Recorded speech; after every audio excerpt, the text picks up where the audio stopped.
Malaysia ranks 94th place worldwide, up 19 steps from the previous year in the Global Livability Index by the Economist Intelligence Unit, EIU. Among the indicators being considered is the quality of infrastructure. Koh Cha Ly from Urbanmetry shares how KL fares when it comes to having sustainable and well-developed infrastructure.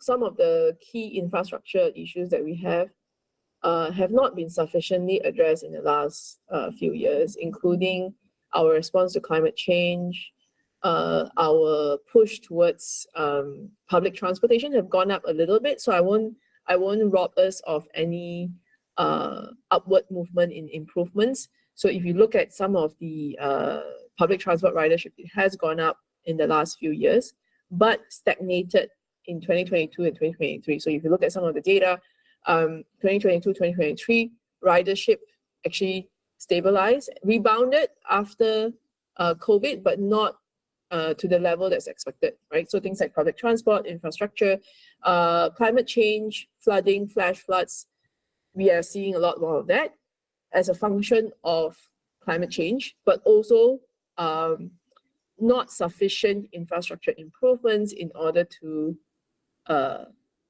be resilient against climate change. Cha Ly says with businesses adapting to hybrid work, Kuala Lumpur needs to be able to keep up with the evolving job landscape.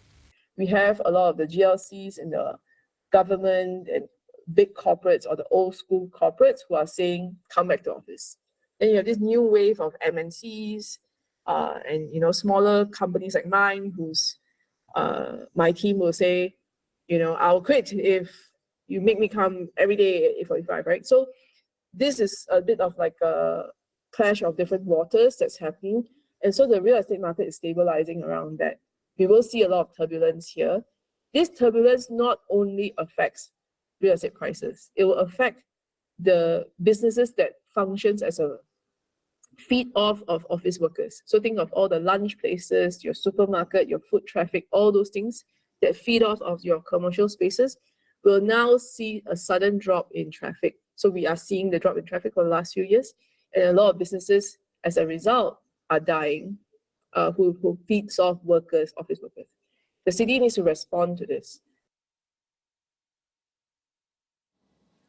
Cha Ly also weighs in on the newly created ministry within the Prime Minister's department in charge of federal territories, and what challenges might the Minister, Dr. Zaliha Mustafa, face in helming the portfolio. She was previously in a completely different portfolio that was aligned to her profession, right? So that she had a lot of knowledge. She had a lot of, background in health, right? FD Ministry is a completely different portfolio and something that a lot of people take too lightly. It is a very complex portfolio, a lot of stakeholders, and land is always contentious.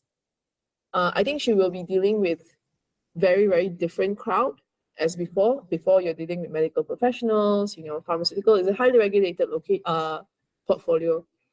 This portfolio is regulated, but executing those regulations is often challenging. So I think she will have a steep learning curve. Cha Ly also highlights some of the challenges Dr. Zaliha would face in implementing the KL Structure Plan 2040. She will have a little bit of a hard time trying to implement the plan.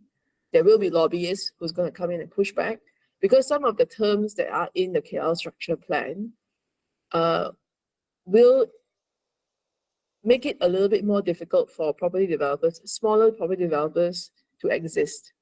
So, which is a good thing, in my opinion, because it is time that some of these sort of hobbyists or fly-by-night property developers to start being held to higher standards.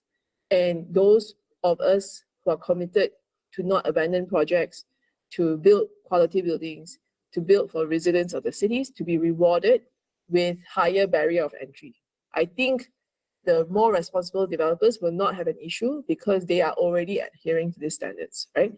The guys who are just, fly by night, they will have an issue, but they will also probably be lobbying the hardest against some of these terms and new policies that's happening on the KL structure plan.